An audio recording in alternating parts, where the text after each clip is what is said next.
You may be wondering why I named this the Crawford Project. Well, Harold Crawford was the original architect that designed the Rochester Library located in Rochester, Minnesota. The building is still up being used by the Mayo Clinic now.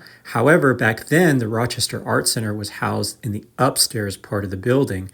And I thought that was really interesting considering the fact that Harold was also a member of the Rochester Art Center himself. And I used an artifact from one of the pieces he had created that was on display in an exhibition back then to incorporate into this interactive piece that I've created for the show.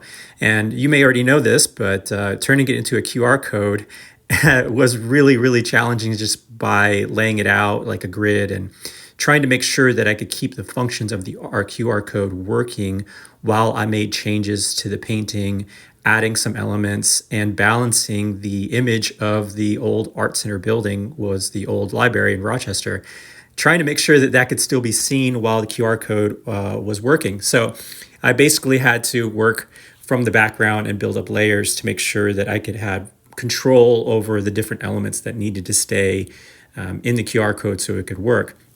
I also had to work on the back end with the link itself and create a smart link with a landing page that I could customize specifically for the show. So you probably saw 3 different links. One link to the video, one link to the Art Center where you can learn about its history, and another link to my personal website where you could learn a bit about me and my process and my art and basically my whole portfolio. I'm also a transplant here. My wife and I just moved up north to Minnesota and we bought a home. And so this is really one of my first projects in Minnesota as a newcomer here. We just got here a few months ago. So we're happy to be here and I was just happy to dive into this project. So if you have any feedback, please reach out. Love to hear from you.